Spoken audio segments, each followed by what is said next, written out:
이 자리에 하나님의 은혜와 평강이 우리 모두와 함께 하시기를 주의 이름으로 기원드립니다. 요즘 시기 제일 필요한 덕목 중 하나가 인내, 오래 참음이라고 합니다. 코로나로 인하여 사회 곳곳에 분노가 가득합니다. 그러니까 분노가 있으면 화가 있기 마련이기 때문에 사회 곳곳에 화병이 많습니다. 그래서 오늘날 우스갯소리로 믿음, 소망, 사랑 그 중에 제일은 인내라고 합니다. 웃어야 할지 울어야 할지 모르겠지만 인내가 딱 맞는 것 같습니다. 믿음도 인내를 위해서 있고요. 소망이든 사랑이든 다 인내를 위해서 필요한 신앙의 덕목인 것 같습니다.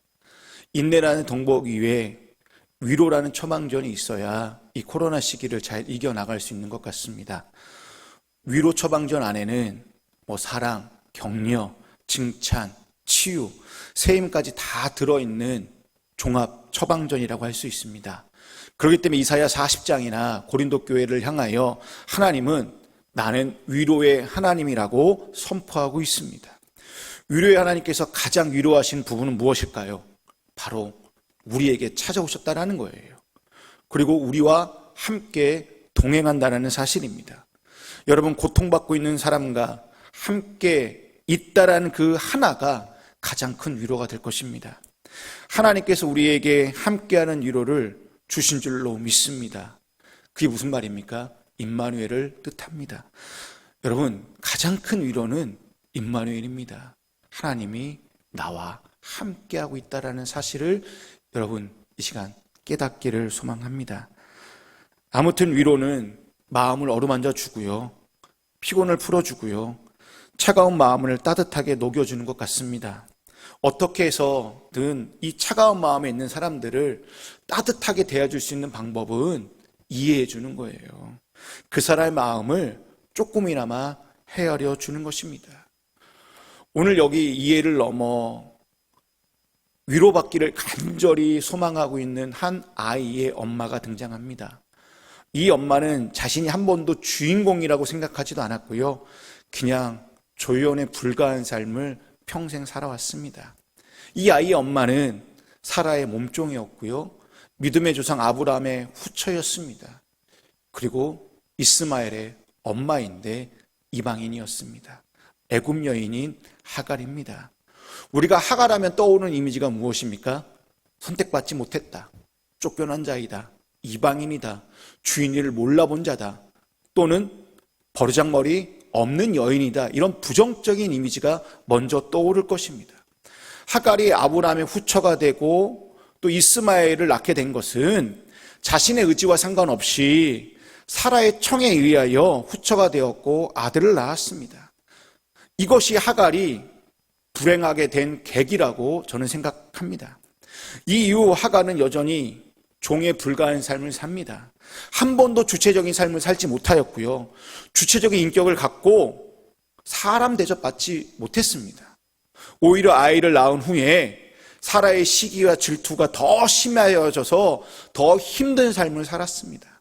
하루는 하갈이 임신하던 중에 사라가 너무 구박하다 나머지 강야로 도망쳐버립니다. 그때 하나님은 하갈에게 찾아오셔서 위로해 주시고 자신만의 하나님을 만나게 해주셨습니다. 그때 만난 그 하나님이 엘로히, 살피시는 하나님이라는 뜻입니다. 그 위로와 격려 덕분에 하갈은 다시 주인의 집에 돌아가게 됩니다. 그리고 시간이 13년에서 14년 정도 훌쩍 지나버립니다. 그리고 사라가 이삭을 낳게 됩니다. 이때부터 사라와 하갈은 보이지 않는 갈등이 시작되게 됩니다. 오늘 본문의 시작은 이렇게 됩니다. 가장 경사로운 기쁜 날에 아브라함이 아들 이삭이 젖을 떼는 날 큰 잔치를 베풀었을 때에 사건이 터지고 말았습니다. 사라의 마음은 큰 잔치를 벌였음에도 불구하고 불편했습니다. 편치 않았습니다. 왜 그랬을까요? 하갈과 이스마엘이 있었기 때문입니다. 21장 9절을 보니까 이렇게 기록하고 있습니다. 사라가 본즉 애굽 여인 하갈의 아들이 이삭을 놀린지라 실제로 이스마엘이 이삭을 놀렸는지 안 놀렸는지는 하나도 중요하지 않습니다. 여기서 중요한 건 사라의 눈에 그렇게 보였다라는 것이 중요합니다. 여러분, 문제는 이스마엘의 행동이 아니에요. 자기 아들과 하갈의 아들이 함께 있는 것을 본 사라의 생각이 문제입니다. 여기서 한 가지 알 수 있는 것은 사라가 하갈을 대해 말할 때 더 이상 자신의 몸종도 아닌데 아브라함의 후처인데도 의도적으로 애굽 여인이라고 말하고 있습니다. 이는 하갈을 고의적으로 무시하는 거고요, 멸시한 행동이라고 볼 수 있습니다. 그리고 하갈의 아들 이스마엘 이름도 의도적으로 말하지 않습니다. 여러분, 이스마엘이 누굽니까? 아브라함의 첫 번째 아들이에요. 그리고 이삭의 배다른 형입니다. 아무튼 사라의 눈에는 하갈과 이스마엘이 눈에 가시였기 때문에 어떤 수단과 방법을 써서라도 그 이 두 모자를 쫓아내고 싶었습니다. 사라는 이스마엘과 유산, 상속, 재산을 나누고 싶은 생각도 전혀 없습니다. 자기의 아들과 하갈의 아들이 유산을 나누지 못하도록 아브라함한테 말합니다. 한마디로 이거예요. 이스마엘, 너는 상속자 안 돼라고 얘기를 하는 거예요. 여러분, 너무 세속적이지 않아요? 믿음이 1도 없는 사람의 말인 것 같습니다. 열국의 어미라는 사라의 입술에서 정말 치졸하기 그지없는, 그리고 자신의 것밖에 모르는 쫌생이 같이 지금 말하고 있는 것 같습니다. 결국 하갈과 이스마엘은 쫓겨나게 됩니다. 여러분, 고대 사회에서 공동체로부터 쫓겨난다는 것은요, 죽음을 의미합니다. 그래서 그런지 하갈이 16절에서 아이가 죽는 것을 참아 보지 못하였다라고 고백하고 있어요. 쫓겨나면서 받은 것이 무엇입니까? 겨우 어깨에 메고 나을 만큼의 떡과 물 한 가죽 부대입니다. 한 12에서 15리터 정도밖에 안 돼요. 세상에 이런 야박한 법이 어디 있어요? 세상도 이러진 않을 거예요. 사라는 사라인데요, 더 실망스러운 거는 누군지 압니까? 믿음의 조상인 아브라함이 이렇게까지 해서 쫓아냈다라는 것은 정말 믿음의 조상답지 않는 행동이라고 생각되어집니다. 여러분, 하갈이요, 사라를 위해서, 아브라함을 위해서요, 14년 넘게 열심히 섬겼어요. 그리고 아들까지 낳아줬습니다. 그렇다면 최소한 살 수 있는 정착비를 주든가, 최소한 살 수 있도록 뭔가 줘서 내보내야 되는 것 아닌가요? 하갈과 이스마엘은 아무것도 없이 거지처럼 쫓겨나서 14절 보니까 방황하고 있다라고 기록하고 있어요. 길을 몰라서 방황한 것일 수도 있겠지만, 여기서 방황했다라는 것은요, 갈 곳이 없다라는 거예요. 머물 곳이 없기 때문에 방황했다라는 거예요. 또 다르게 말하면 마음의 상처가 너무 커서 지금 방황하고 있다라는 거예요. 근데 가죽 부대에 물까지 떨어졌다라고 말하고 있습니다. 단순히 물이 떨어졌다라는 것이지만 그 순간 하갈에게는 엄청난 고독과 절망감과 좌절에 사로잡히게 됩니다. 삶의 의욕까지 상실해버렸습니다. 하갈은 아들과 하살 한바탕 거리 떨어져서 마주 앉아 바라보며 소리내어 대성통곡합니다. 그 거리가 약 300m라고 하네요. 실제로 그 300m 거리라기보다는 마음의 거리를 표현한 거라고 생각되어집니다. 엄마로서 자식에게만큼은 엄마의 눈물을 보여주고 싶지 않는 마음이 담겨져 있는 거리입니다. 그 거리가 아들의 생명을 지킬 수 없다라는 거리이고요, 절망과 좌절에 주저앉을 수밖에 없는 그 지점을 이렇게 표현하고 있는 거라고 보시면 좋겠습니다. 그래서 어떻게 되었습니까? 하갈도 울고요, 이스마엘도요, 떨기나무 아래에서요 주저앉아 혼자 엉엉 울기 시작했다라는 것입니다. 여러분, 우리는 성경을 볼 때 자꾸만 인물 중심, 특히 주인공 중심으로 성경을 보고 이해하려고 해요. 최소한 창세기 16장과 21장만큼은요, 다시요, 창세기 16장과 21장만큼은 아브라함과 사라, 그 다음에 이삭, 이스마엘도 아닌 하갈이 주인공입니다. 두 본문에서 눈여겨볼 것은 하갈이 이스마엘의 어머니가 되는 과정과 그 이후 큰 괴로움을 겪었다라는 사실이에요. 성경은 믿음의 조상인 아브라함과 사라의 시각에서 하갈에게 초점을 두어 사건을 전개하고 있습니다. 보기에 따라서는 하갈은 아브라함 가정의 평화를 깨트린 여인으로 욕할 수 있어요. 근데 본문의 흐름을 아무리 읽어봐도요, 본문의 흐름에서는요, 그 같은 점을 찾아볼 수 없다라는 것입니다. 오히려 하갈도요, 그리고 사라도 아들을 낳지 못하면 사람 대접 받지 못하는 그 당시 비인간적인 풍속의 희생자에 불과하다는 거예요. 하갈은 그 당시 잘못된 풍속의 희생자로서 많은 괴로움을 겪은 불쌍한 여인에 불과하다는 것입니다. 혹시 우리 안에 하갈과 같은 상처와 괴로움을 겪으셨거나 아직도 겪고 계시는 분이 있지 않으세요? 우리 주변 한번 둘러보십시오. 우리 주변에는요, 하갈 같은 사람들이요, 적지 않게 정말 많이 있습니다. 그리고 여러분이 하갈일 수도 있습니다. 오늘날 하갈처럼 비인간적인 풍속들은,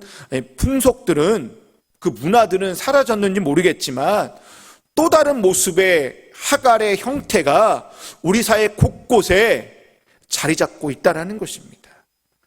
또 다른 하갈들이 우리 사회에 고통당하고 있다는 이야기입니다. 하갈 같은 사람들이 우리 주변에 내색하지 않아서 그렇죠. 정말 많습니다. 여러분, 더 이상 하갈의 스토리, 하갈의 이야기는요, 옆집의 이야기, 이웃의 이야기가 아닌 바로 저와 여러분의 이야기입니다. 하갈의 모습을 하는 사람들의 전형적인 특징은 무엇입니까? 부르짖음이에요. 운다라는 거예요. 울부짖는다라는 거예요. 그리고 탄식하는 특징을 갖고 있습니다. 사람들 앞에서는요, 용기를 내서 그렇게 하지도 못해요. 하갈처럼 아무도 보지 않는 곳에서 아들도 보이지 않게 강야 깊숙한 곳에 혼자 들어가서 울고 부르짖기만 합니다. 여러분, 이 시대의 하갈이 누구입니까? 출신도 변변찮아 신분도 신통치 않고요, 늘 남을 섬기며 남의 일로 한평생을 보내야 하는 자들이 이 시대의 하갈입니다. 약간 대접받는 그 기회가 생기면 곧바로 오히려 그 때문에 더 큰 어려움을 겪는 자들이 하갈입니다. 어린 자식의 앞날까지 홀로 책임지는 자들이 하갈입니다. 신앙생활에 있어서도요, 똑같습니다. 신앙생활 잘한다고 시대며 하나님의 능력이 어떻고 하나님의 복이 어떻고 하나님의 응답이 어떻고 은사가 어떻고 이런 말 하지 않아요.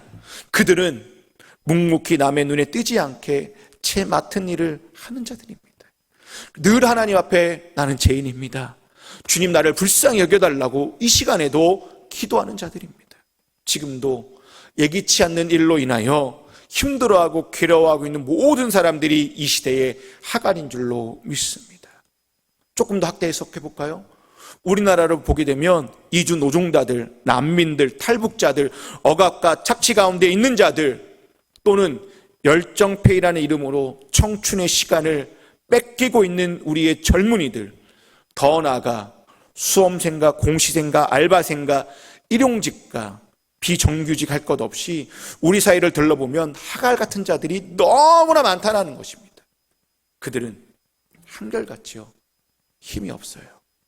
의지할 곳이 없어요. 그래서 늘 조용히 부르짖기만 하고 있는 자들입니다.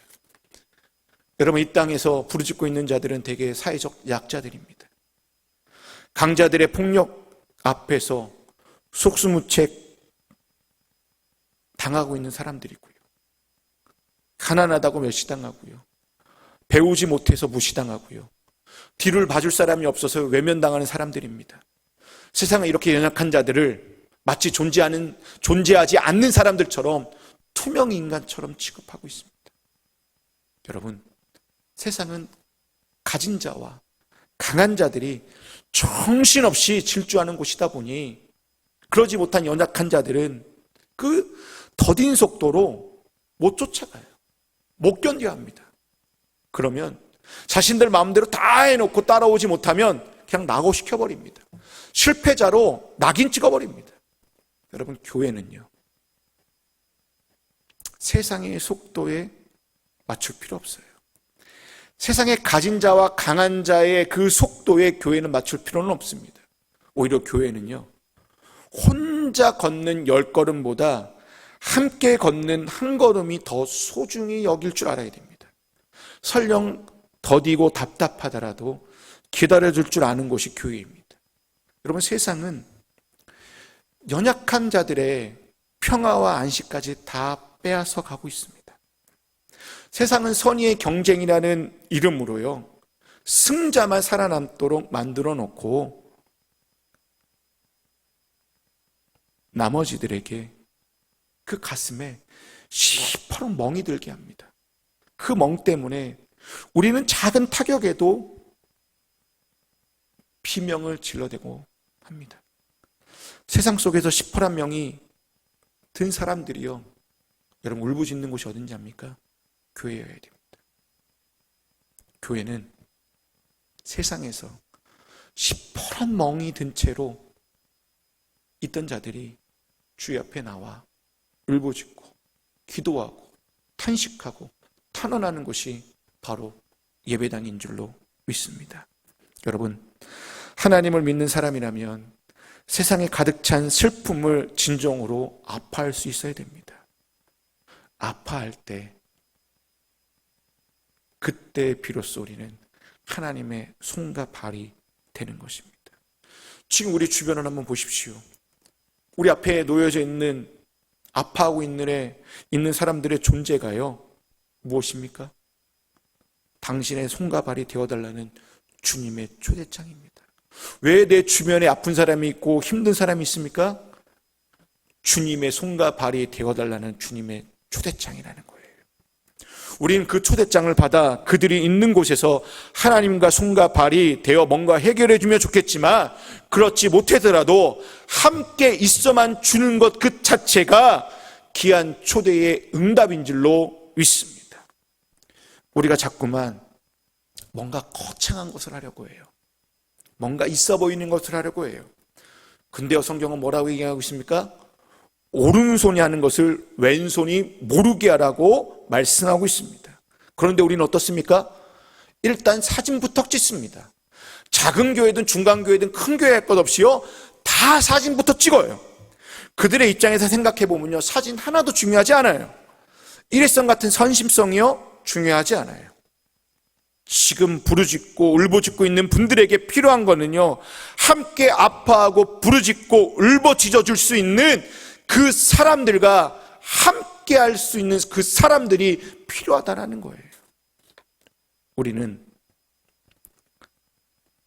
아브라함의 하나님께서 하갈을 도우시고 돌보셨다는 사실을 이 시간 기억하셔야 됩니다. 하갈을 돌보시고 하갈에게 찾아오신 하나님은 바로 아브라함의 하나님, 사라의 하나님, 이삭의 하나님이었다는 것입니다.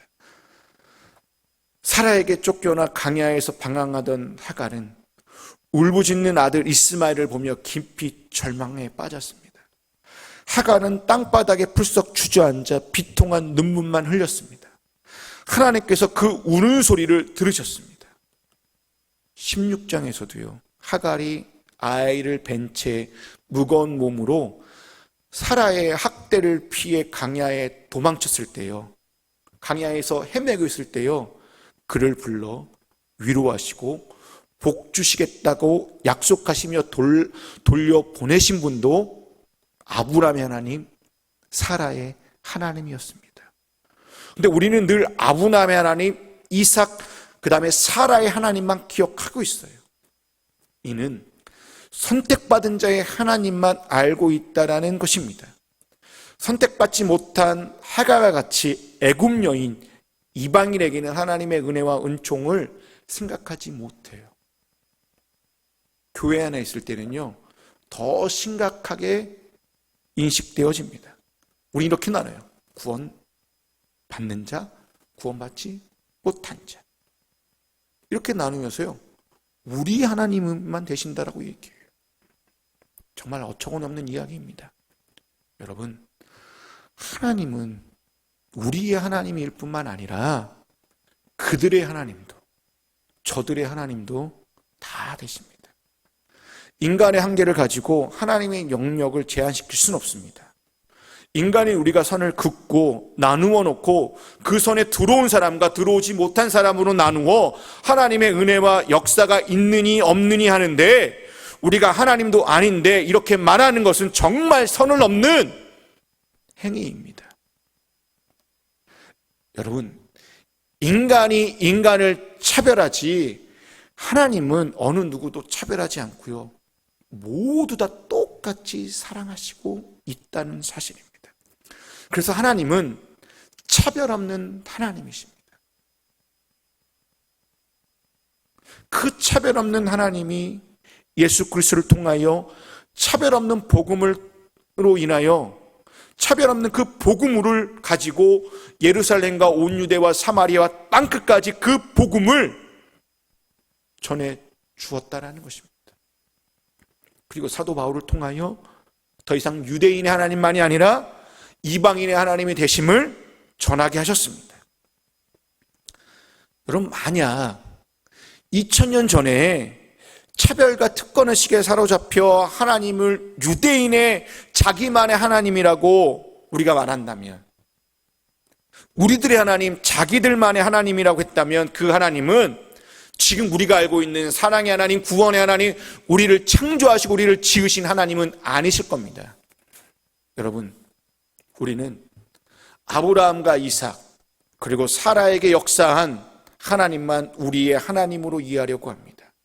그래서 아브라함, 사라, 이삭을 선택받은 자의 대표로 이해하고요, 하갈과 이스마엘은 선택받지 못한 자의 대표라고 이해하고 있습니다.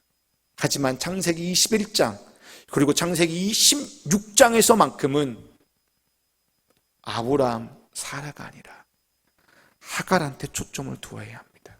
그래야 하갈에게 역사한 하나님이 보입니다. 그래야 하나님의 위로와 역사, 그 사랑에 하나님이 보이게 됩니다. 여러분, 그 하나님이 바로 오늘 저와 여러분에게 역사하실 하나님, 위로의 하나님이십니다. 여러분, 하갈의 하나님은 애굽의 여인 하갈의 울부짖음을 들으시는 하나님이십니다. 그 하나님은 아브라함과 사라의 하나님이십니다. 하나님께서 선택받지 못한 이방 여인의, 애굽 여인의 소리를 듣고 반응하셨다라는 거예요. 이러한 반응은 이미 16장에서 하갈은 당신은 저를 굽어 살피시는 하나님이십니다, 엘로이, 살피시는 하나님이라고 이미 외쳤습니다. 그리고 그 엘로이, 살피시는 하나님께서 하갈의 아들 이스마엘의 이름을 지어주셨고, 그리고 하나님이 들으신다라고는 뜻을 주었습니다. 하갈은 창세기 21장에서 다시 한번 살피시는 하나님을 만나게 됩니다. 그 하나님은 하갈이 옛 주인 사라와 믿음의 조상 아브라함이 섬겼던 그 하나님이십니다. 하갈이 나의 하나님, 나를 살피시는 하나님, 나의 울부짖음과 내 아들의 울부짖음을 들으시는 하나님을 깨닫게 될 때에 진정한 위로를 받을 수 있게 되었다라는 사실입니다. 여러분, 하갈처럼 고통과 절망, 외로움 가운데 있는 사람들은요, 아프다고, 힘들다고 말하지 않습니다. 하갈처럼 강야에서요, 아들 몰래 혼자 끙끙 앓다가 신음만 합니다. 누군가에게 나 아파, 나 힘들다고 말하는 사람은요, 어느 정도 힘이 있는 사람이에요. 정말 아무런 힘도 없고 의지할 곳도 없는 사람들은요, 아무 말도 하지 않아요. 그냥 혼자서 끙끙 앓고 있다가 씨름소리만 냅니다. 이처럼 혼자서 끙끙 앓다가 씨름하는 사람들을 볼 때요, 우리는 두 가지 반응을 해요. 아무렇지도 않는 것과 봐, 괜찮아 보이는데 하는 부류가 있고요. 다른 부류는요, 힘들어서 씨름하는 것 같아. 그 부분을 해결하기 위해서 뭔가 액션을 취합니다. 여러분, 우리 공동체는요, 전자가 되기보다는 후자가 되어야 됩니다. 우리 주변을 한번 돌아보십시오. 말을 안 해서 그렇죠. 혼자서 끙끙 앓고 있는 사람들이 너무나 많이 있어요. 우리는 이제 그들에게 다가가서 액션을 취해 주어야 됩니다. 그리고 위로의 하나님을 전하고, 그리고 우리는 위로의 사람이 되어야 되는 줄로 믿습니다. 혹 지금 우리 가운데 힘들고 아파하고 괴로워서 울부짖고 있는 분들이 있다면 이 시간에 하갈의 하나님을 만나시기 바랍니다. 우리를 굽어 살피시고 지키시고 도우시는 그 하갈의 하나님을 이 시간 만나시기 바랍니다. 작은 씨름에도 들으시는 그 하나님께서 저와 여러분을 위로해 주실 줄로 믿습니다. 그리고 하나님은 이렇게 말씀하십니다. 누구야? 무슨 일이냐? 두려워 말아라. 내가 너의 울음소리를 들었노라. 너의 시름소리를 들었노라. 내가 너와 함께 아마 힘을 내라. 나의 손을 한번 잡아보렴 하고 말씀하십니다. 오늘 우리 찬송가 272장을 불렀습니다. 가사가 화면에 나오실 겁니다. 이 찬양을 부르는 이유는 딱 하나였습니다. 주님 앞에 위로받고 싶어서예요. 고통의 멍에 벗으려고 자유와 기쁨 베푸시는, 병든 내 몸이 튼튼하고 빈궁한 삶이 부해지며 죄악을 벗어버리려고 주께로 나옵니다. 낭패와 실망 당한 뒤에 십자가 은혜 받으려고 슬프던 마음 위로받고 이생의 풍파 잔잔하며 영광의 찬송 부리려고 예수께로 나옵니다. 교만한 마음을 내버리고 복되신 말씀 따르려고 실망한 이 몸 힘을 얻고 예수의 크신 사랑받아 하늘의 기쁨 맛보려고 주께로 옵니다. 죽음의 길을 벗어나서 영원한 집을 바라보고자 멸망의 포고 헤어나와 평화의 나라 영광의 주를 배우려고 주께로 우리는 나오는 것입니다. 이 찬송의 가사를 보면요, 보면 볼수록 저와 딱 맞는 것 같아요. 절절히 저를 위한 가사처럼 느껴집니다. 저만 이렇게 느껴지는 것이 아닐 것입니다. 여러분들도 그렇지요? 그래, 나랑 딱 맞네, 우리 가정과 딱 맞는 가사라고 여러분 이 시간 손뼉 치실 거예요.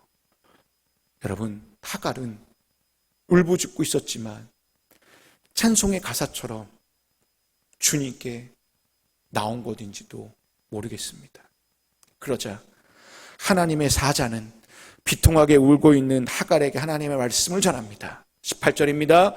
아이를 안아 일으키고 달래어라. 내가 저 아이에게 큰 민족이 되겠다라고 하나님의 사자가 하나님의 말씀을 대언해 주었습니다. 이때 이 소리를 듣고 물이 없어 죽을 지경이었던 하갈의 눈을 하나님께서 열어주고 샘을 발견하도록 인도해 주십니다. 여러분, 하갈이 울부짖는 동안 샘은 이미 하갈 곁에 있었습니다. 근데 절망의 어둠에 있다 보니까요, 하갈이 그 샘을 발견하지 못한 것뿐입니다. 그렇습니다. 앞이 깜깜하고요, 마음이 무너져 답답해서 울부짖을 때는요, 아무것도 보지 못해요. 옆에 있는 것도 보지 못해요. 그런데요, 하나님은 그때 우리에게 찾아오셔서 우리의 눈을 열어주십니다. 아무리 어렵고 암울한 환경일지라도 우리와 함께 하신 하나님은 우리에게 믿음의 눈으로 샘을 발견하도록 일하십니다. 이렇게 눈을 뜬 하갈은 비로소 용기를 내어 물을 길어 엉엉 울고 있는 이스마엘에게 물을 먹입니다. 그리고 다시 일상적인 삶이 회복되어 나아가게 됩니다. 하갈과 이스마엘은 안정을 되찾고 주어진 삶의 환경에 순응하면서 살아갔습니다. 그렇게 사는 동안, 일상적인 삶을 회복하는 동안 하갈의 하나님, 차별 없이 들으시는 하나님의 사랑을 엿볼 수 있는 구절이 20절에 기록하고 있습니다. 그 아이가 자라는 동안에 하나님이 그 아이와 늘 함께 계시면서 돌보셨다라고 기록하고 있습니다. 여러분, 얼마나 놀라운 사랑인가요? 하나님이 이스마엘과 늘 함께 계시면서 돌보신다라는 사실. 여러분, 누가 감히 하나님이 이 사람은 사랑하고 저 사람은 버리셨다라고 말하는가요?